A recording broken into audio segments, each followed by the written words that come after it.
Hello my dear family members, welcome back to our channel Ratna Competitive Exams Library. This is Ratna. So ee roju video lo manamu Telangana TET ki sambandhinchi psychology method nunchi oka 50 bits aithe chusukundamu. Ee video anedi meeku చాలా useful గా ఉంటుంది. And మన channel ని first time ఎవరైనా visit చేస్తున్నట్లయితే మన channel లో Telangana TET కి సంబంధించి అన్ని క్లాసెస్ కంప్లీట్ చేసేసాను. Previous and practice bits videos complete చేసేసాను. ఎగ్జామ్ హాల్ కి వెళ్ళిన తర్వాత తెలియని క్వశ్చన్స్ కి ఎలా ఆన్సర్ చేస్తే, ట్రిక్స్ యూజ్ చేస్తే మంచి స్కోర్ తెచ్చుకోవచ్చు అనేది ఒక ట్రిక్స్ వీడియో కూడా చేశాను. అండ్ ఎవ్రీ సబ్జెక్ట్కి సంబంధించి psychology, Telugu, maths, science, social ఇలా ప్రతి సబ్జెక్ట్కి సంబంధించి క్విక్ రివిజన్ వీడియోస్, అంటే సబ్జెక్ట్ మొత్తం ఒక వీడియో రూపంలో అయితే నేను మీ అందరికీ అందిస్తున్నాను. అండ్ సబ్జెక్ట్ మొత్తానికి సంబంధించి ఒక 1000 బిట్స్ రూపంలో కూడా మీ అందరికీ అందిస్తున్నాను. ఆల్రెడీ అవన్నీ చేసేసానమ్మా. ఆ వీడియోస్ లింక్స్ అన్నీ కూడా ప్లేలిస్ట్ల రూపంలో ఈ వీడియో డిస్క్రిప్షన్లో లింక్స్ ప్రొవైడ్ చేస్తున్నాను. సో ఎగ్జామ్కి వెళ్ళే ముందు చక్కగా అందరూ చూసేయండి, మంచి స్కోర్ తెచ్చుకోండి. ఈ రత్న మేడంని కొంచెం పొగడండి. అండ్ మన ఛానల్ని తప్పకుండా సబ్స్క్రైబ్ చేసుకోండి. వీడియోస్ నచ్చినట్లయితే ఖచ్చితంగా లైక్ చేయండి. అండ్ వీలైతే మీ ఫ్రెండ్స్కి షేర్ కూడా చేయండి. మన ఛానల్లో అన్ని వీడియోస్ కూడా ఎటువంటి యాప్స్ లేకుండా 1 రూపీ కూడా ఎవరి దగ్గర తీసుకోకుండా ఫ్రీగా చేస్తున్నాను. సో ఖచ్చితంగా మీ అందరి సపోర్ట్ ఇవ్వండి. అండ్ మీకు ఇంకా ఎటువంటి వీడియోస్ కావాలన్నా సరే ఖచ్చితంగా కామెంట్ సెక్షన్లో మెన్షన్ చేసేయండి. ఆ వీడియోస్ అయితే నేను త్వరలో ప్రిపేర్ చేసేస్తాను. సో లేట్ చేయకుండా మనమైతే క్వశ్చన్స్ని చూసేద్దామా మరి. వ్యక్తి వికాసంపై ప్రభావం చూపే సాంఘిక సాంస్కృతిక కారకం ఏది? ఫస్ట్ వన్ మతాచారాలు, సెకండ్ వన్ ఆహారము, థర్డ్ వన్ వ్యక్తి పెరిగే వాతావరణం, ఫోర్త్ వన్ వసతి. సో కరెక్ట్ ఆన్సర్ని కామెంట్ చేసేయండి.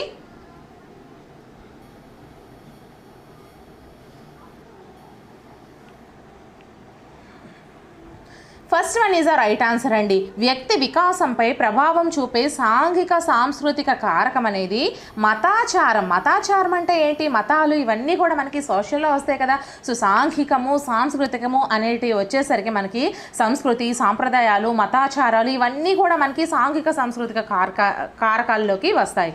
సో నెక్స్ట్ క్వశ్చన్ మనం చూసుకుంటే, క్రింది వారిలో విద్య నేర్పగల మానసిక వికలాంగులు ఎవరు? ఫస్ట్ వన్ విద్య నేర్వగల మానసిక వికలాంగులు. ఓకేనా? మీరు క్వశ్చన్ అనేది సైకాలజీ ఎప్పుడైనా మీకు ఆల్రెడీ చెప్పాను, మళ్ళీ చెప్తున్నాను. సైకాలజీ పెడగాజీ అవనివ్వండి, సైకాలజీ కంటెంట్ అవనివ్వండి, మీరు ఏంటంటే క్వశ్చన్ని 2-3 టైమ్స్ చదవండి. ఆన్సర్ అనేది ఖచ్చితంగా వచ్చేస్తుంది. ఇన్ కేస్ మీకు అప్పుడు కూడా ఆన్సర్ రాకపోతే ఆ క్వశ్చన్లో మిమ్మల్ని మీరు అన్వయించుకోండి. మీరు చిన్నవాళ్ళు అయితే ఎలా ఉండేవాళ్ళు ఆ స్టేజ్లో, లేదా అప్పుడు ఏం చేసేవారు అని ఊహించుకుంటే ఖచ్చితంగా ఆన్సర్ అనేది మీకు దొరికిపోతుంది. సో ఆప్షన్స్ మనం చూసుకుంటే, ఫస్ట్ వన్ సంపూర్ణ బుద్ధిమాంద్యులు, సెకండ్ వన్ తీవ్ర బుద్ధిమాంద్యులు, థర్డ్ వన్ మిత బుద్ధిమాంద్యులు, ఫోర్త్ వన్ స్వల్ప బుద్ధిమాంద్యులు. సో కరెక్ట్ ఆన్సర్ని కామెంట్ చేసేయండి. ఆన్సర్ని కామెంట్ చేసేయండి అమ్మ ఫాస్ట్గా. Fourth one is the right answer అండి. స్వల్ప బుద్ధిమాంద్యులు. స్వల్ప బుద్ధిమాంద్యులు విద్యను వాళ్ళకి నేర్పినా కూడా కొంచెం వాళ్ళు నేర్చుకోవడానికి వాళ్ళకి అవకాశం అనేది ఉంటుంది. సో అటువంటి విద్య నేర్వగల మానసిక వికలాంగులు ఎవరు అంటే స్వల్ప బుద్ధిమాంద్యులు. ఓకేనా? సో నెక్స్ట్ క్వశ్చన్, ప్రతిభావంతుడైన విద్యార్థి తక్కువ మార్కులు తెచ్చుకున్నప్పుడు తరగతి ఉపాధ్యాయుని పాత్ర ఏమిటి? ఫస్ట్ వన్ విద్యార్థిని తరగతిలో దండించడం, సెకండ్ వన్ తల్లిదండ్రుల నుండి కారణాన్ని తెలుసుకోవడం, థర్డ్ వన్ డాక్టర్ని సంప్రదించమని విద్యార్థికి సలహాలు ఇవ్వడం, ఫోర్త్ వన్ విద్యార్థి చదువులో మరింత శ్రద్ధ వహించేందుకు ఉత్తేజపరచడం. సో కరెక్ట్ ఆన్సర్ని కామెంట్ చేసేయండి.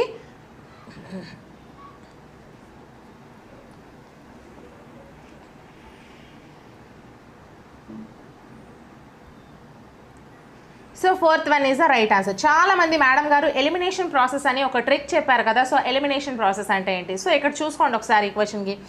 ప్రతిభావంతుడైన విద్యార్థి తక్కువ మార్కులు తెచ్చుకుంటే తరగతి యొక్క ఉపాధ్యాయుని పాత్ర ఏమిటి? విద్యార్థిని తరగతిలో దండించడానికి తక్కువ మార్కులు వచ్చే ఎవరైనా నువ్వు ఎందుకురా పనికి రావురా, వీళ్ళందరికంటే నువ్వే లేట్రా, నువ్వే లాస్ట్లో ఉన్నావురా అని వాడు ఏం చేస్తాడు? మానసికంగా కృంగిపోతాడు.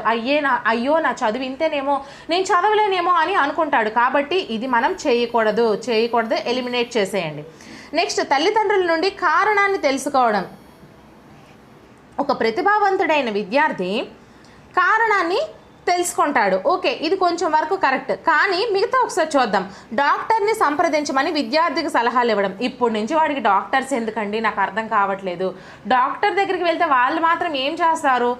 ఓకేనా? సో ఇది మనం ఎలిమినేట్ చేసేయండి. నెక్స్ట్ విద్యార్థి చదువులో మరింత శ్రద్ధ వహించేందుకు ఉత్తేజపరచడము.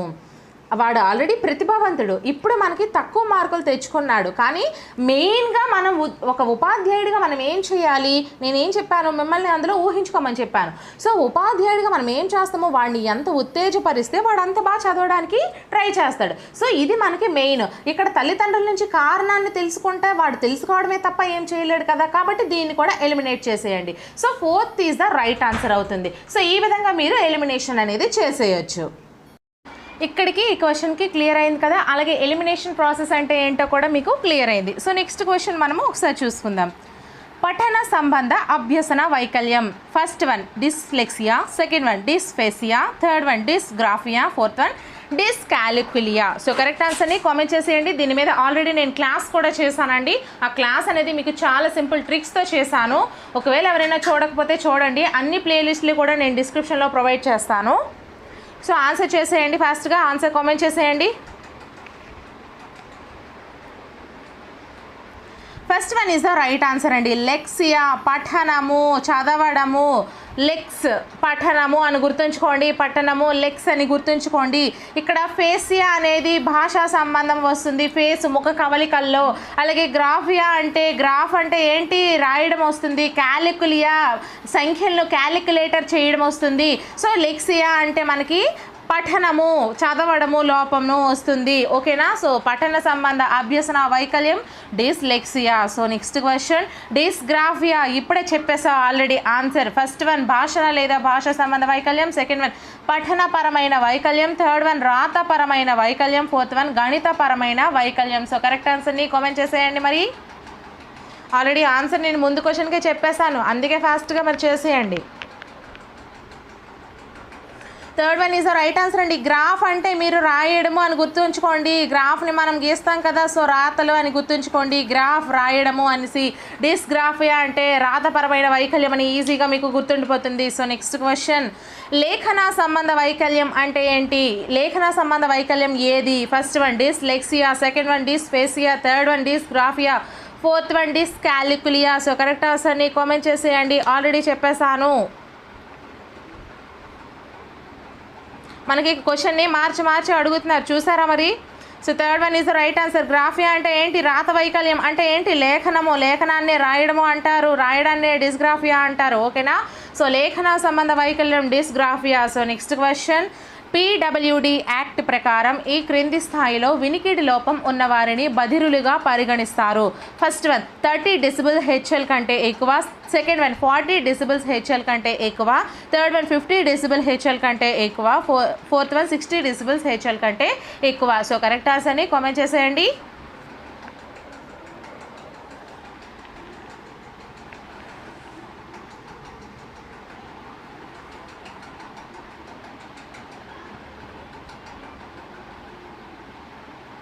So fourth one is the right answer అండి. 60 డెసిబుల్ హెచ్ఎల్ కంటే ఎక్కువ ఉన్న వాళ్ళని వినికిడి లోపం ఉన్న వారిని లేదా బదిరీలుగా పరిగణించడం అయితే జరుగుతుంది. ఓకేనా. సో నెక్స్ట్ క్వశ్చన్ ఈ సమ్మిళిత విద్య నమూనాలో రెగ్యులర్ ఉపాధ్యాయునితో పాటు రీసోర్స్ ఉపాధ్యాయుడు కూడా బోధిస్తాడు.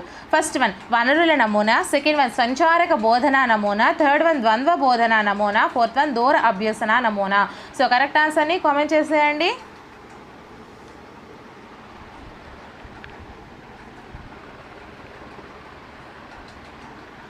First one is the right answer అండి. వనరుల నమూనాలో మనకి సమ్మిళిత విద్య, ఈ యొక్క వనరుల నమూనాలో రెగ్యులర్ ఉపాధ్యాయునితో పాటు రీసోర్స్ ఉపాధ్యాయుడు కూడా మనకి బోధించడం అయితే జరుగుతుంది.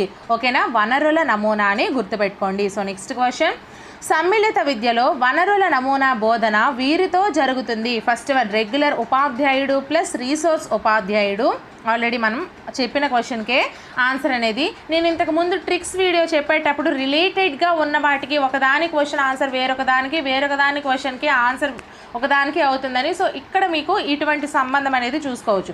సెకండ్ వన్ రెగ్యులర్ ఉపాధ్యాయుడు ప్లస్ సంచార రీసోర్స్ ఉపాధ్యాయుడు, థర్డ్ వన్ ప్రత్యేక శిక్షణ పొందిన రెగ్యులర్ ఉపాధ్యాయుడు, ఫోర్త్ వన్ దూర విద్యా కార్యక్రమాల ద్వారా బోధన. సో కరెక్ట్ ఆన్సర్ని కామెంట్ చేసేయండి. ఆల్రెడీ ట్రిక్స్ వీడియో నేను చేశాను, అంటే మీకు వచ్చిన క్వశ్చన్స్ అన్నీ కూడా ఫస్ట్ పెట్టేశాక ఏవైతే ఎగ్జామ్లో రాని క్వశ్చన్స్ ఉంటాయో ఆ రాని వాటిని కూడా మార్క్స్గా ఎలా చేసుకోవాలనేది ఓఎంఆర్ షీట్ మీద ఎలా చేస్తే అంటే ఏబిసిడీలను మనం ఎలా క్రమ పద్ధతిలో మనం పెడితే మంచి స్కోర్ అనేది చేసుకోవచ్చు అనే వీడియో చేశాను కదా. సో అందులో చెప్పినటువంటి ట్రిక్స్లో ఇదొక రకం అండి. ఆల్రెడీ ఎలిమినేషన్ పద్ధతి గురించి నేను మీకు వివరించాను. ఇది మీకు సేమ్ ఒకే రకంగా ఉన్నటువంటి క్వశ్చన్స్కి మనకి ఆన్సర్ అనేది తెలిసిపోతుంది. సో ఫస్ట్ మీరైతే ఆన్సర్ చేసేయండి. First one is the right answer అండి. ఆల్రెడీ ఇంతకు ముందే నేను చెప్పాను, ఏమని చెప్పాను, సమ్మిళిత విద్యలో వనరుల నమూనా అని అక్కడ మనకి క్వశ్చన్ ఆన్సర్ వచ్చింది కదా. సో వనరుల నమూనాలో అక్కడ ఒకరికి వేరొక ఉపాధ్యాయుడు కూడా చెప్తాడు. సో ఇక్కడ సేమ్ అదే ఉంది. క్వశ్చన్ ఆన్సర్ మారాయి అనమాట. అక్కడ క్వశ్చన్కి ఆన్సర్ వేరేగా మారింది. అక్కడ ఇచ్చిన ఆన్సర్ని ఇక్కడ క్వశ్చన్గా ఇచ్చారు, ఇక్కడ ఇచ్చిన ఆన్సర్ని అక్కడ క్వశ్చన్గా ఇచ్చారు. సో ఇటువంటివి కూడా మీకు వస్తూ ఉంటాయి. జాగ్రత్తగా మీరు అటువంటివి కూడా మార్క్స్ స్కోర్ చేసుకోవడానికి ఈజీగా ఉంటుంది. ఓకేనా. సో ఇది కూడా ఒక ట్రిక్ అనేది మీకు క్లియర్గా ఎక్స్ప్లెయిన్ చేశాను. సో నెక్స్ట్ క్వశ్చన్, క్రింది వాటిలో మస్తిష్క పక్షవాతంనకు చెందనిది. First one athetosis, second one నమ్యత, third one spasticity, fourth one గతిలోపం. సో కరెక్ట్ ఆన్సర్ని కామెంట్ చేసేయండి అమ్మా.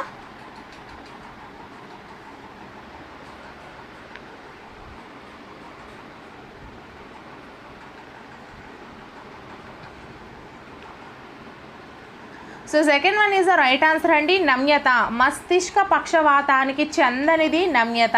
అంటే ఎథెటోసిస్, స్పాస్టిసిటీ, గతిలోపం ఈ మూడు కూడా మనకి మస్తిష్క పక్షవాతానికి చెందుతాయి. ఓకేనా. సో నెక్స్ట్ క్వశ్చన్, డిస్ఫేసియా దేనికి సంబంధించినది? ఆల్రెడీ నేను చెప్పేస్తాను. ఫస్ట్ వన్ భాషా సంబంధ భాషణ వైకల్యము, సెకండ్ వన్ రాత సంబంధ వైకల్యము, థర్డ్ వన్ ఏకాగ్రత లోపము, ఫోర్త్ వన్ గణన లోపము. సో కరెక్ట్ ఆన్సర్ని కామెంట్ చేసేయండి.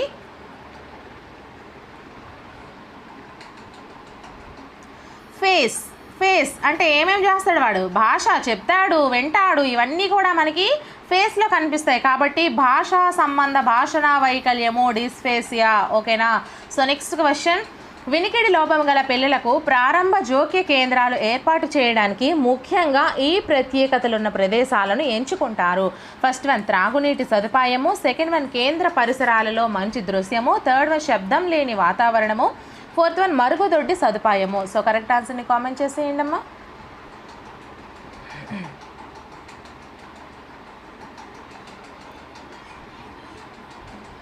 Third one is the right answer అండి. శబ్దం లేని వాతావరణాన్ని ఎంచుకుంటారు. వినికిడి లోపం గల పిల్లలకు ప్రారంభ జోకి కేంద్రాలు అంటే వాళ్ళకి చదువు చెప్పడానికైనా ఏదైనా వాళ్ళకి నేర్పడానికైనా ముఖ్యంగా శబ్దం లేని వాతావరణాన్ని ఎంచుకుంటారనమాట. సో ఓకేనా. So next question, kill Patrick వివరించిన పద్ధతి ఏది? ఫస్ట్ వన్ ఉపన్యాస పద్ధతి, సెకండ్ వన్ అన్వేషణ పద్ధతి, థర్డ్ వన్ ప్రకల్పన పద్ధతి, ఫోర్త్ వన్ చారిత్రక పద్ధతి. సో కరెక్ట్ ఆన్సర్ని కామెంట్ చేసేయండి. అలాగే వీడియోని ఇంకా ఎవరైనా లైక్ చేయకపోతే మాత్రం లైక్ చేయండి ఫ్రెండ్స్. చాలామంది అంటున్నారు లైక్ అడగండి అనేసి, బట్ నేను అడుగుతాను. ఎందుకంటే నేను మీ నుంచి ఎక్స్పెక్ట్ చేసింది జస్ట్ లైక్ మాత్రమే. అలాగే మీకు నా ఈ యొక్క ఎక్స్ప్లెనేషన్ నచ్చినా కూడా మేడం గారు ఎక్స్ప్లెనేషన్ బాగుంది కంటిన్యూ చేయండి అని చెప్పండి. లేదు అంటే నేను నార్మల్గానే చెప్పుకుంటూ వెళ్ళిపోతాను. అది ఇక మీ ఇష్టం. So third one is the right answer అండి. కిల్ పాట్రిక్ వివరించిన పద్ధతి ప్రకల్పన పద్ధతి. ఓకేనా. ప్రకల్పన పద్ధతిని ఎవరు వివరించారు? కిల్ పాట్రిక్ వివరించిన పద్ధతి ప్రకల్పన పద్ధతి. మనకి క్వశ్చన్ని తిప్పి తిప్పి తిప్పి తిప్పి అవే అడుగుతారండి. సో మీరు అవే నేర్చుకోవడం బెటర్. ఓకేనా. అవి అంటే ఏవి? రత్న మేడం గారు చెప్పినవండి. నెక్స్ట్ క్వశ్చన్, సహచర్య సహకార అభ్యసనాలు రెండు. ఫస్ట్ వన్ ఉపాధ్యాయ కేంద్రీకృతమైనవి, సెకండ్ వన్ విద్యార్థి కేంద్రీకృతమైనవి, థర్డ్ వన్ పాఠశాల కేంద్రీకృతమైనవి, ఫోర్త్ వన్ వృత్తి కేంద్రీకృతమైనవి. సో కరెక్ట్ ఆన్సర్ని కామెంట్ చేసేయండి. అలాగే చాలామంది అడుగుతున్నారు ఏంటంటే మేడం గారు ఇక మేము ఇంతవరకు అసలు ఏం ప్రిపేర్ కాలేదండి, మేము కోచింగ్కి వెళ్ళలేదు, అసలు ఇంతవరకు పుస్తకం కూడా తీయలేదు, ఈ జస్ట్ 10 రోజుల్లో మీ ఒక్క వీడియోస్ చూస్తే మేము మంచి మార్క్స్ తెచ్చుకుంటామా అని. అది చాలా బుద్ధి లేని డౌట్ అండి నన్ను అడిగితే. ఎందుకంటే నేను ఏం చెప్తున్నానో ఫస్ట్ నుంచి నా వీడియోస్ని మీరు చూసినట్లయితే కష్టపడండి, కష్టపడితే మనకి రిజల్ట్ కంపల్సరీ వస్తుంది అనేసి. మనం కష్టపడకుండా చదవకుండా ఏం చేయకుండా జస్ట్ లైట్గా చూసుకుంటూ వెళ్ళిపోతామంటే మార్క్స్ ఎలా వస్తాయి చెప్పండి. అలా అయితే ప్రతి ఒక్కరూ ఈ ట్రిక్స్ని 10 రోజులు ఈ వీడియోస్ని చూసేసి మంచి మార్కులు సాధించుకుంటే పాపం చాలా సంవత్సరాల నుంచి అదే పనిగా 24 గంటలు చదువుతూ కూర్చున్న వాళ్ళకి అదే మార్క్స్ వస్తే మరి ఎక్కడదండి లాభం? పాపం వాళ్ళు ఫీల్ అవుతారు కదా. సో నేను ప్రతి ఒక్కరికి కూడా ఒకటే చెప్తున్నాను, మీరు ఎంత కష్టపడతారో అన్ని మార్క్సే వస్తాయి. నేను చెప్పడం ఎందుకు మీకు చెప్తున్నానంటే నేను ముందుండి మీకు నడిపిస్తా, మీరు ఎలా నడవాలో నేను చెప్తా, బట్ నడవలసింది మాత్రం మీరే. ఓకేనా? నేను ట్రిక్స్ చెప్తా. ఎప్పుడు ట్రిక్స్ చెప్తున్నాను? మీకు బాగా కష్టపడి చదివిన తర్వాత ఏవైతే మీకు తక్కువ మార్క్స్ వస్తున్నాయి, మేము చేయలేకపోతున్నాము అనుకునే టైంలో అదృష్టం అంటారు చూడండి, ఆ అదృష్టం అనేది ఎప్పుడు వస్తుంది అంటే మీరు ఎంత కష్టపడతారో ఆ కష్టానికి తగ్గ అదృష్టాన్ని కూడా దేవుడు ఇస్తాడంటారు. సో ఆ అదృష్టం అనేది ఈ ట్రిక్స్ రూపంలో మీకు ఉపయోగపడవచ్చు. సో అందుకోసం నేను చెప్తున్నా. అలా అని ఇప్పుడు ఇక టైం 10 రోజులే ఉంది మేడం గారు, మీరు ఇప్పుడు ఎలా ఏం చెప్తున్నారు అంటే, నేను ఫస్ట్ నుంచి మీరు నా వీడియోస్ ఇప్పుడు చూసినట్లయితే మీకు ఇప్పుడు అర్థం కాదు, కానీ ఫస్ట్ నుంచి మీరు చూసినట్లయితే మాత్రం నేను డెఫినెట్లీ చాలా మంచి వేనే మీ అందరికీ కూడా ఇచ్చాను. కష్టపడండి, కష్టపడితే ఫలితం అనేది ఖచ్చితంగా ఉంటుందనే చెప్పాను. సో కష్టపడిన వాళ్ళకి ఒకే రకంగా మార్క్స్ అయితే మాత్రం రావండి. మీరు ఎంత కష్టపడతారో అన్ని మార్క్సే వస్తాయి. బట్ మీకు కొంచెం సింపుల్ వేలో నేనైతే నా వీడియోస్ మీకు యూజ్ అవుతాయి. ఓకేనా? ఆన్సర్ చేస్తారా మరి?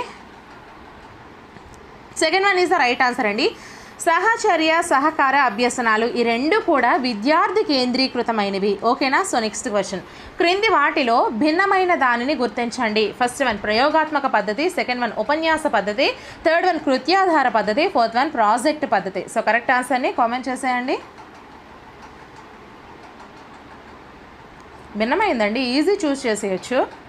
ఏమైపోయింది చూడండి. Second one is the right answer. ఉపన్యాస పద్ధతి అనేది ఉపాధ్యాయ కేంద్రీకృత పద్ధతి, బట్ ప్రయోగాత్మక పద్ధతి, కృత్యాధార పద్ధతి, ప్రాజెక్ట్ పద్ధతి ఈ మూడు కూడా మనకి విద్యార్థి కేంద్రీకృత పద్ధతులు. ఓకేనా? సో నెక్స్ట్ క్వశ్చన్, క్రింది వాటిలో సహకార అభ్యసన ప్రయోజనం కానిది ఏది? ఫస్ట్ వన్ లక్ష్య సాధనలో నేను నాది అనే భావన ఉంటుంది, సెకండ్ వన్ సాంఘిక నైపుణ్యాలు వృద్ధి చెందుతాయి, థర్డ్ వన్ సానుకూల అన్యోన్యత ఉంటుంది, ఫోర్త్ వన్ విద్యార్థుల మధ్య పరస్పర చర్చలు ఉంటాయి.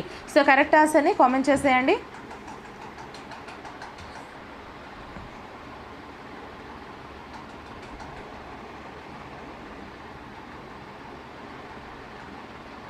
First one is the right answer అండి. లక్ష్య సాధనలో నేను నాది అనే భావన ఉంటుంది. సహకార అభ్యసనం ప్రయోజనం కానిది. ఓకేనా?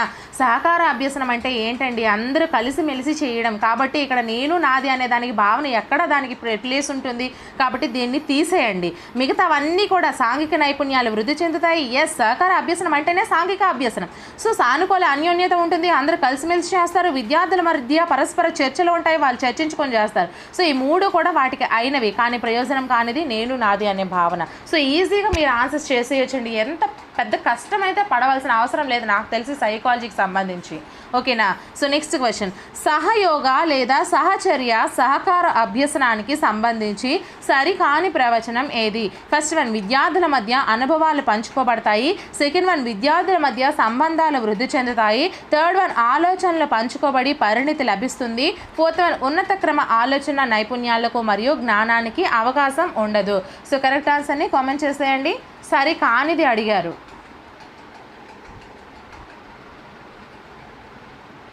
సహయోగ సహచర్య సహకార అభ్యసనం అంటే ఏంటి? అందరూ కలిసిమెలిసి చేయడమే కదా. సో విద్యార్థుల మధ్య అనుభవాలు పంచుకోబడతాయి. ఎస్, ఇది సరైనది. విద్యార్థుల మధ్య సంబంధాలు వృద్ధి చెందుతాయి. అవును, వాళ్ళందరూ చర్చించుకొని చేస్తారు కాబట్టి ఇది కూడా ఎస్ కరెక్ట్. ఆలోచనలు పంచుకోబడి పరిణితి లభిస్తుంది, వాళ్ళు పరిపక్వత చెందుతారు విద్యార్థులు అన్నవాళ్ళు, కాబట్టి ఇది కూడా మనకి సరైన ప్రవచనం. బట్ ఉన్నత క్రమ ఆలోచన నైపుణ్యాలకు మరియు జ్ఞానానికి అవకాశం ఉండదు అనేది రాంగ్ అవుతుంది, ఉంటుంది అనేది దానికి రైట్ అవుతుంది.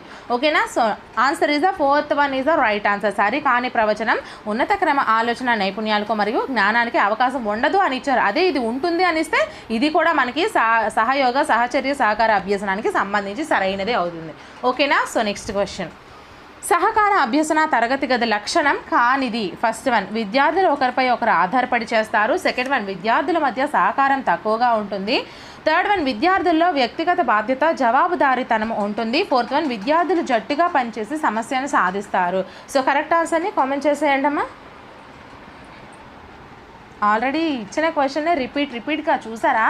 తిప్పి అడుగుతున్నాడు అదే క్వశ్చన్ని. అంటే ఈ టాపిక్ నుంచి ఖచ్చితంగా మనకు ఒక బిట్ వస్తుంది. అలాగే డిస్ఫేసియా, డిస్లెక్సియా వాటి నుంచి ఖచ్చితంగా ఒక బిట్ వస్తుంది. ఎన్సీఎఫ్ 2005 నుంచి ఖచ్చితంగా ఒక బిట్ వస్తుంది. ఎన్సీఎఫ్ 2009 ఆర్టీ 2009 నుంచి ఖచ్చితంగా ఒక బిట్ వస్తుంది. అలాగే మరొక 2 బిట్లు కూడా ఇంక ఈ మధ్యలో చెప్తాను కదా, వీటి నుంచి ఈ పద్ధతుల నుంచి ఒక బిట్ వస్తుంది. 6 మార్క్స్ ఈజీగా వచ్చేస్తాయండి మనం చెప్పిన దాని నుంచి. So second one is the right answer అండి. విద్యార్థుల మధ్య సహకారం అనేది తక్కువగా ఉంటుంది. సహకార అభ్యసనము అనేది తక్కువగా ఉంటుంది. లక్షణం కానిది అడిగారు కాబట్టి తక్కువగా ఉంటుంది అనేది కానిది అవుతుంది. మిగతా ఎక్కువగా ఉన్నవన్నీ కూడా దాని లక్షణాలే. ఓకేనా. So next question. Edgar Dale అనుభవాల శంకువు ఆధారంగా ముహూర్తం నుండి అమూర్తానికి అమర్చబడిన అనుభవాల సరైన క్రమం ఏది? ఫస్ట్ వన్ ఏ ప్రత్యక్ష ప్రాయోజిత అనుభవాలు, బి నాటకీకరణ అనుభవాలు, సి ప్రాతినిధ్య అనుభవాలు లేదా కల్పిత అనుభవాలు, డి క్షేత్ర సందర్శనలు లేదా అధ్యయన పర్యటనలు. First one A B D C, second one A B C D, third one A C B D, fourth one A D B C. So correct ఆన్సర్ని కామెంట్ చేసేయండి.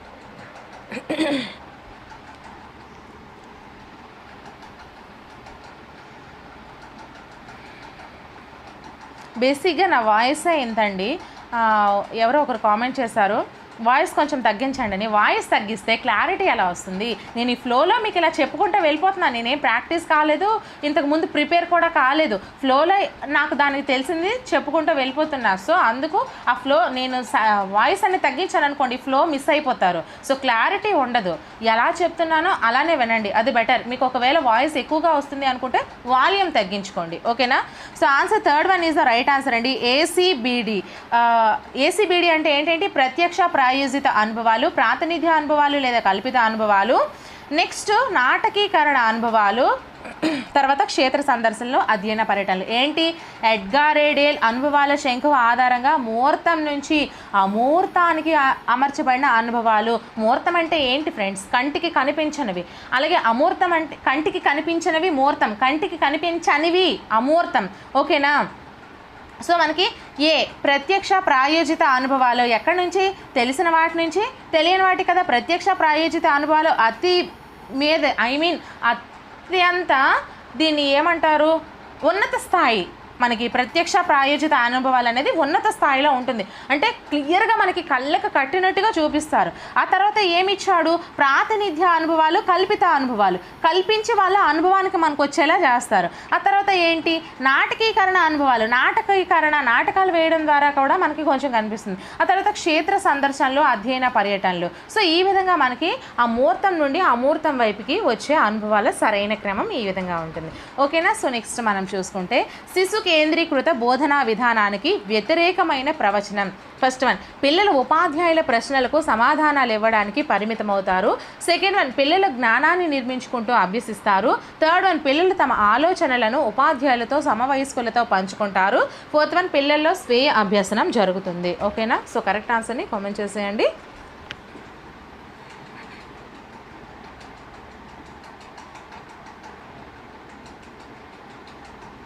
First one is the right answer అండి. పిల్లలు ఉపాధ్యాయుల ప్రశ్నలకు సమాధానాలు ఇవ్వడానికి మాత్రమే పరిమితం అవుతారు అనేది కాదు.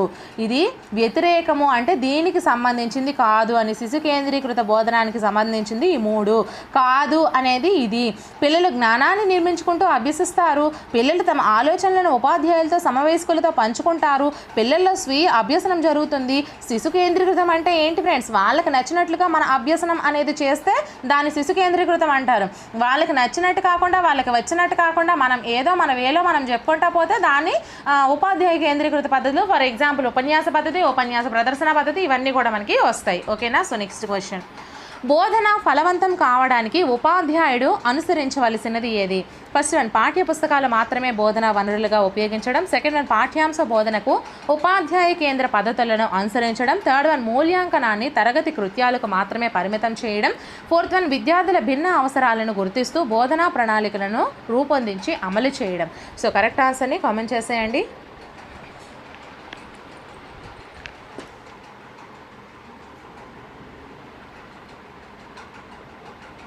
Fourth one is the right answer అండి.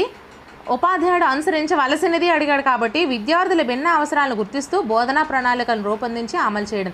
ఇప్పుడు మనకు ఉన్నటువంటివన్నీ కూడా పిల్లలకు నచ్చినట్టు చేయడం, మనకు నచ్చినట్టు చేస్తామంటే అస్సలు అవ్వదు. ఓకేనా. సో నెక్స్ట్ క్వశ్చన్, బ్రోనర్ బోధనా సిద్ధాంతం తిరస్కరించే భావన ఏది? ఫస్ట్ వన్, బోధనకు విద్యార్థుల పరిపక్వత ముఖ్యమైనది కాదు. సెకండ్ వన్, బోధన తెలిసిన దాని నుండి తెలియని దానికి పోవడమే సూత్రాన్ని అనుసరించాలి. థర్డ్ వన్, విద్యార్థుల పరిపక్వత బోధనకు ప్రధానమైనది. ఫోర్త్ వన్, అభ్యసనకు పునర్బలనం ఇవ్వడంలో అంతర్గత ప్రేరణ ముఖ్యమైనది. సో కరెక్ట్ ఆన్సర్ని కామెంట్ చేసేయండి అమ్మా.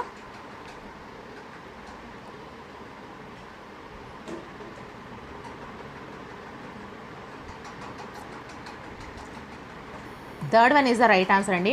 తిరస్కరించబడే భావన, బ్రోనర్ బోధనా సిద్ధాంతం తిరస్కరించే భావన ఏది అంటే మాత్రం విద్యార్థుల పరిపక్వత అనేది బోధనకు ప్రధానమైనది కాదు అనేది మీరు అది తిరస్కరించాలి. యాక్చువల్లీ ఇది కొంచెం లోపమేని, కానీ బ్రోనర్ బోధనా సిద్ధాంతం దీన్ని తిరస్కరించడం అయితే జరిగింది. సో ఇది మీరు కొంచెం జాగ్రత్తగా గుర్తుపెట్టుకోవాల్సి ఉంటుంది. ఓకేనా.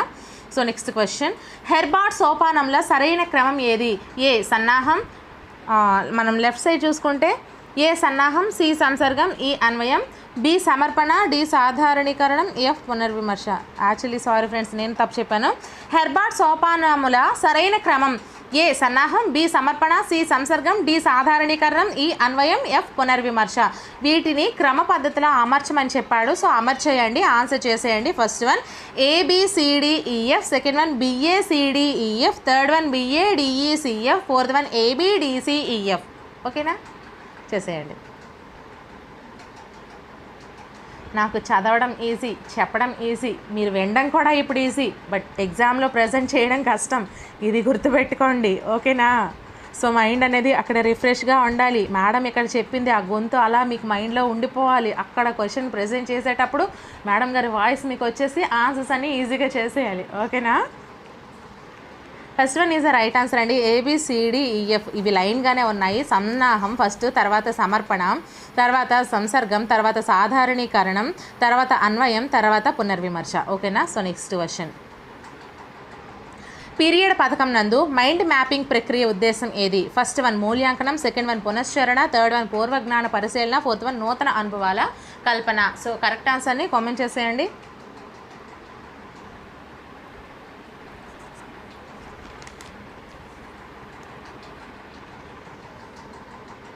Third one is the right answer అండి.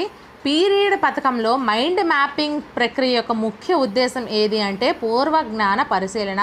పూర్వజ్ఞానాన్ని పరిశీలించకుండా ఒక పిల్లవాడికి మనం బోధించినట్లయితే ఆ బోధన అనేది సక్రమంగా ఉండదు, వాడికి ఏం రాదు. ఓకేనా. సో నెక్స్ట్, ఆలు రాని పిల్లాడికి ఒరే అమ్మ నాన్న అక్క చెల్లి అనే పదాలు కూడా రాసేయరా అంటే వాడు రాస్తాడా? లేదు కదా. సో పూర్వజ్ఞాన పరిశీలన అనేది మనకి చాలా important. Okay. So next question, ఈ క్రింది వానిలో దృశ్య శ్రవణ ఉపకరణం ఏది? First one computer, second one స్లైడ్లు, థర్డ్ వన్ నమూనాలు, fourth one bulletin board. So correct ఆన్సర్ని కామెంట్ చేసేయండి.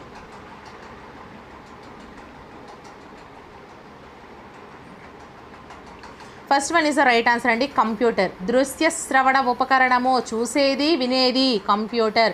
స్లైడ్లు చూడడానికి మాత్రమే, నమూనాలు చూడడానికి మాత్రమే, బులెటిన్ బోర్డ్ చూడడానికి మాత్రమే. కంప్యూటర్ రెండింటిగా ఉపయోగపడుతుంది. ఓకేనా. చిన్నప్పుడు మనం ఇలా నేర్చుకునే వాళ్ళం కదా, 2 1 2, మనకు 2 1 2లు ఉండేవి కాదు, 2 1 2, 2 4. ఓకేనా. సో నెక్స్ట్ క్వశ్చన్ మనం చూసుకుందాం. బోధన ప్రక్రియలో ఉపాధ్యాయుడు లక్ష్యాలను స్పష్టపరచుకొని వాటిని ప్రవర్తనాంశాలుగా రాసుకోవడం ఈ దశలో జరుగుతుంది. ఫస్ట్ వన్ బోధన ముగింపులో, సెకండ్ వన్ బోధనకు ఉపక్రమించే ముందుగా, థర్డ్ వన్ బోధన జరుగుతున్నప్పుడు, ఫోర్త్ వన్ ఉపాధ్యాయుడు విద్యార్థుల మధ్య పరస్పర చర్యలు జరుగుతున్నప్పుడు. సో కరెక్ట్ ఆన్సర్ని కామెంట్ చేసేయండి. ఇదేంటి మేడం గారు నవ్వుతూ చెప్తున్నారనేసి మీకు సీరియస్నెస్ పోతుంది అనుకుంటున్నారా? కాదండి, ఇలా మిడిల్లో మనం గ్యాప్ ఇచ్చి దాని గురించి కొంచెం ఇలా చెప్పుకున్నట్లయితే మీకు మైండ్లో గుర్తుంటుంది. యాక్చువల్లీ ఓ మేడం గారు ఆ రోజు ఇలా నవ్వుతూ చెప్పారు, ఈ టాపిక్ గురించి డిస్కస్ చేశారు, సో ఆన్సర్ ఇది అని. ఓకేనా, నేను అందుకు ఇలా చెప్తున్నా.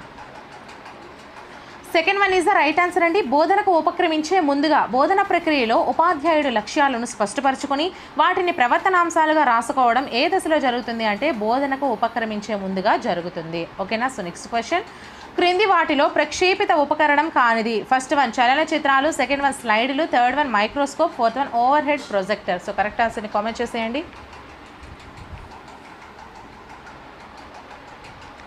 ఈజీ చెప్పేయచ్చండి, దీనికి ఆలోచించవలసిన అవసరం ఏం లేదు. Microscope, third one is the right answer. ప్రక్షేపితం అంటే ఏంటండి? ప్రక్షేపించడం అంటే చూపించడం, చూపించగలిగేవి. చలనచిత్రాలని మనం ప్రక్షేపిస్తాం, స్లైడ్ని ప్రక్షేపిస్తాం, ఓవర్ హెడ్ ప్రొజెక్టర్ని ప్రక్షేపిస్తాం, బట్ మైక్రోస్కోప్ మనం ఒక్కరమే చూడగలం. ఓకేనా?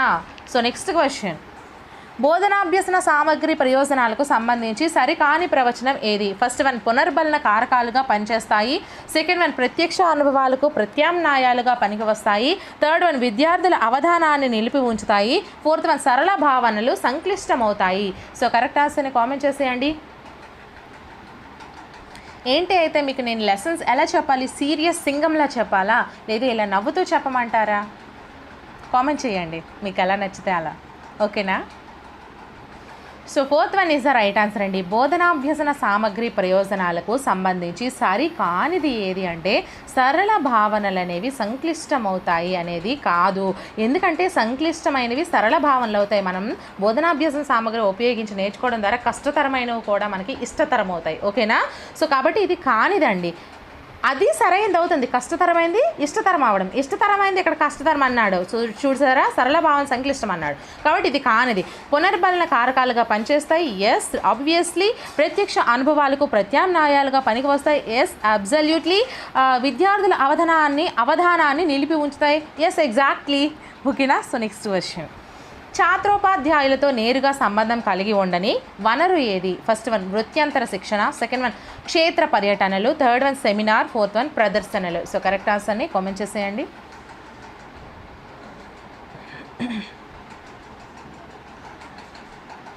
First one is the right answer అండి. వృత్యంతర శిక్షణ, క్షేత్ర పర్యటనలు, సెమినార్లు, ప్రదర్శనలు ఇవన్నీ కూడా ఛాత్రోపాధ్యాయులతో సంబంధాన్ని కలిగి ఉంటాయి, బట్ కలిగి ఉండనేది వృత్యంతర శిక్షణ. సో నెక్స్ట్ క్వశ్చన్, తరగతి గదిలోని విద్యార్థులు అందరూ తాను ఇచ్చిన ఆదేశాలను తప్పనిసరిగా పాటించాలి అని చెప్పే ఉపాధ్యాయుని నాయకత్వ శైలి ఏది? ఫస్ట్ వన్ సహభాగి నాయకత్వం, సెకండ్ వన్ నిర్దేశిత, థర్డ్ వన్ అనుమతించే, ఫోర్త్ వన్ జోక్యరహిత. సో కరెక్ట్ ఆన్సర్ని కామెంట్ చేసేయండి. జోక్యచరాలు వీటన్నిటి గురించి కూడా ఇలాగే మీకు క్వశ్చన్స్ చెప్పేటప్పుడు ఆ టాపిక్ని మొత్తం వివరించేసానండి. అలాగే నాయకత్వం రకాల గురించి కూడా వివరించేసాను. ఒకసారి క్లాస్ చూడండి, మీకు క్లియర్గా అర్థమవుతుంది.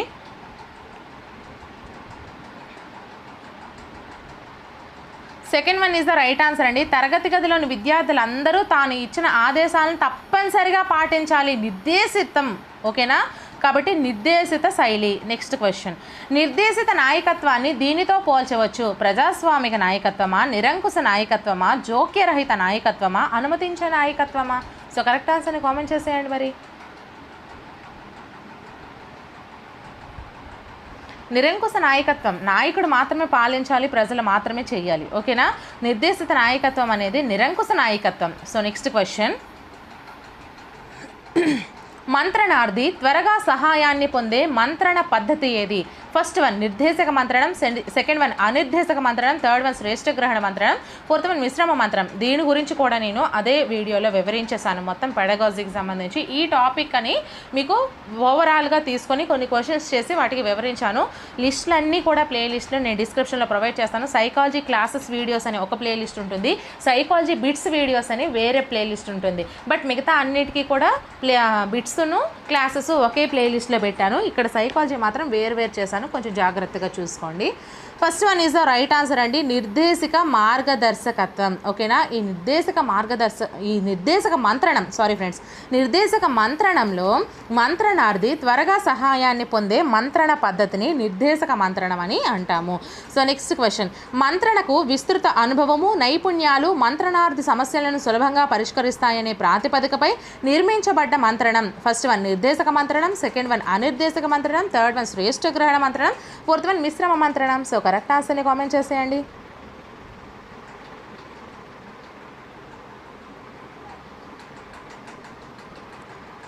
First one is the right answer అండి. మంత్రణకు విస్తృత అనుభవము, నైపుణ్యాలు మంత్రణార్థి సమస్యలను సులభంగా పరిష్కరిస్తాయనే ప్రాతిపదికపై నిర్మించబడ్డ మంత్రణాన్ని నిర్దేశక మంత్రణం అని అంటారు.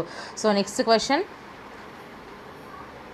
బాలల హక్కుల పరిరక్షణ దినము? First one October 20, second one October 8, third one November 14, fourth one November 20. So correct ఆన్సర్ని కామెంట్ చేసేయండి. బాలల హక్కుల పరిరక్షణ దినము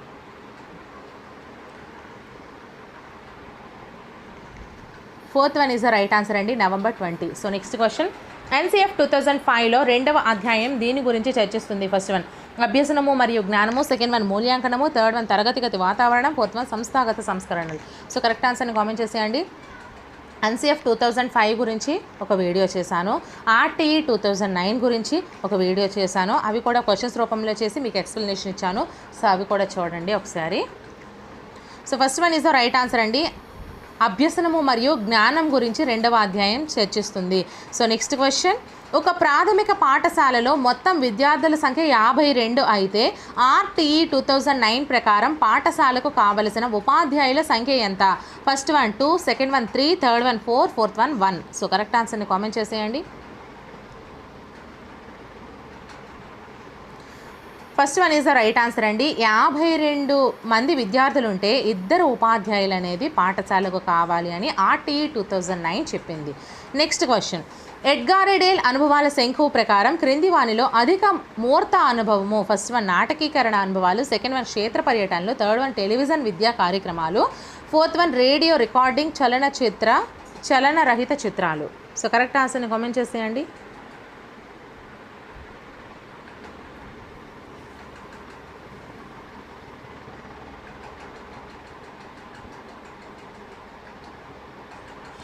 first one is the right answer అండి, ఎడ్గారెడేల్ అనుభవాల శంఖు ప్రకారం క్రింది వానిలో అధిక మూర్త అనుభవము నాటకీకరణ అనుభవాలు. ఓకేనా. సో నెక్స్ట్ క్వశ్చన్, RTE 2009 ప్రకారం ప్రైవేట్ పాఠశాలల్లో బలహీన వర్గాలకు నిర్దేశించిన 25% సీట్ల కేటాయింపునందు అనాథలు, బాధిత తల్లిదండ్రుల పిల్లలు, ప్రత్యేక అవసరాలు గల పిల్లలకు కేటాయించిన సీట్ల శాతం ఎంత? First one 0.04%, second one 0.5%, third one 0.6%, fourth one 0.1%. So correct ఆన్సర్ని కామెంట్ చేసేయండి.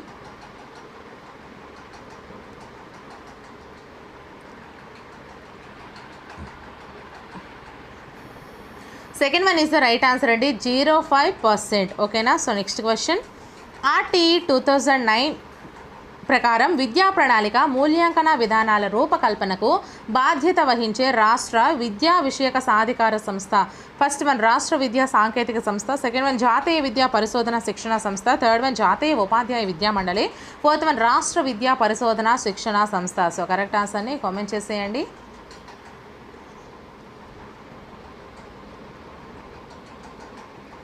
Fourth one is the right answer అండి, రాష్ట్ర విద్యా పరిశోధన శిక్షణ సంస్థ. సో నెక్స్ట్ క్వశ్చన్, జాతీయ విద్యా ప్రణాళిక చట్టం 2005 దృష్ట్యా జ్ఞానానికి సంబంధించి సరైన ప్రవచనం? ఫస్ట్ వన్ స్థానిక జ్ఞానానికి ప్రాధాన్యత ఇవ్వవలసిన అవసరం లేదు, సెకండ్ వన్ అనుభవాత్మక జ్ఞానం అంటే పుస్తక జ్ఞానానికి ఎక్కువ ప్రాధాన్యత ఇవ్వాలి, థర్డ్ వన్ సమాజ జ్ఞానానికి ప్రాధాన్యత ఇవ్వవలసిన అవసరం లేదు, పుస్తక జ్ఞానం కంటే అనుభవాత్మక జ్ఞానానికి ఎక్కువ ప్రాధాన్యత ఇవ్వాలి. సో కరెక్ట్ ఆన్సర్ని కామెంట్ చేసేయండి. మనకి సరైన ప్రవచనం అడిగారు అంటే సరికానివన్నీ ఎలిమినేట్ చేసేయండి. ఓకేనా. అలాగే నా ఛానల్లో ప్లేలిస్టులు అన్నీ కూడా ఈ వీడియో డిస్క్రిప్షన్లో ప్రొవైడ్ చేస్తానండి. Telugu, English, maths, science, social ఇలా అన్నీ కూడా కంటెంట్కి సంబంధించి అలాగే మెథడాలజీకి సంబంధించి అన్ని బిట్స్ రూపంలో అలాగే క్లాసెస్ రూపంలో వివరించాను. అవన్నీ కూడా వీడియో డిస్క్రిప్షన్లో ప్రొవైడ్ చేస్తాను. ఎగ్జామ్కి వెళ్ళే ముందు అవన్నీ కూడా ఒకసారి చూసుకొని వెళ్ళండి, మంచి స్కోర్ అయితే తెచ్చుకుంటారు. అలాగే ఎగ్జామ్ ట్రిక్స్ అండ్ టిప్స్ కూడా చేస్తున్నాను. నెక్స్ట్ మీకు ఎగ్జామ్కి వెళ్ళే ముందు హాల్ టికెట్ వచ్చాక మీకు ఏమేమి పట్టుకు వెళ్ళాలి, ఎలా పట్టుకొని వెళ్ళాలి, అక్కడ ఏం చేయాలి, ఇవన్నీ కూడా నేను మీకు వివరించి ఒక వీడియో అయితే తయారు చేస్తానండి. సో వీడియోస్ని ఫాలో అయిపోతూ ఉండండి. అలాగే మీరు చాలామంది సబ్స్క్రైబ్ చేసుకోవట్లేదు, సబ్స్క్రైబ్ చేసుకుంటే కదా నేను కొత్త వీడియో సేవ్ చేస్తున్నాను అనేది మీకు తెలుస్తుంది. సో సబ్స్క్రైబ్ చేసుకొని సపోర్ట్ చేయండి. వీలైతే ఒక లైక్ చేయండి ఫ్రెండ్స్, ఎంత కష్టపడి ఈ వీడియో మీకోసం ప్రిపేర్ చేశాను కాబట్టి. So answer fourth one is the right answer అండి. మీకు ఎలిమినేషన్ ప్రాసెస్ ఆల్రెడీ చెప్పాను కదా. స్థానిక జ్ఞానానికి ప్రాధాన్యత ఇవ్వవలసిన అవసరం లేదు అంటే అవసరం లేదంటారేంటి, ఉంటుంది కదా. సో స్థానిక జ్ఞానానికి కూడా ఇవ్వాలి కాబట్టి దీన్ని తీసేయండి. అనుభవాత్మక జ్ఞానం కంటే పుస్తక జ్ఞానానికి ఎక్కువ ప్రాధాన్యత, పుస్తక జ్ఞానం కంటే అనుభవపూర్వకంగా తెలుసుకుంటేనే ఎక్కువ నేర్చుకుంటాడు కాబట్టి దీన్ని తీసేయండి. నెక్స్ట్ సమాజ జ్ఞానానికి ప్రాధాన్యత ఇవ్వవలసిన అవసరం లేదు అన్నాడు కాబట్టి దీన్ని తీసేయండి. ఉండాలి అంటే కావాలి కానీ లేదు అంటే దాన్ని తీసేయండి. సో పుస్తక జ్ఞానం కంటే అనుభవాత్మక జ్ఞానానికి ఎక్కువ ప్రాధాన్యత ఇవ్వాలి అనేది మనకి కరెక్ట్ ప్రవచనం అవుతుంది. అర్థమవుతుంది. ఓకేనా? సో నెక్స్ట్ వీడియోతో మళ్ళీ కలుద్దాం. అలాగే నా టెలిగ్రామ్ ఛానల్ అండ్ గ్రూప్స్ కూడా ఉన్నాయి. వాటి లింక్స్ కూడా నేను అబౌట్ సెక్షన్లో కూడా ఉంటాయండి. అందులోకి వెళ్ళి చూసుకున్నట్లయితే మీకు క్లియర్గా అర్థమవుతాయి. లేదు ఆ టెలిగ్రామ్లోకి వెళ్ళి సెర్చ్ బాక్స్లో మీరు రత్న కాంపిటేటివ్ ఎగ్జామ్స్ లైబ్రరీ అన్నా కూడా నా టెలిగ్రామ్ గ్రూప్ అండ్ ఛానల్ కూడా మీకు కనిపిస్తాయి. సో అలా కూడా జాయిన్ అవ్వండి. అవి యూజ్ చేసుకోండి. పీడిఎఫ్స్ అన్నీ కూడా టెలిగ్రామ్ ఛానల్లో ఉంటాయి. సో నెక్స్ట్ వీడియోతో మళ్ళీ కలుద్దాం. Until then bye friends.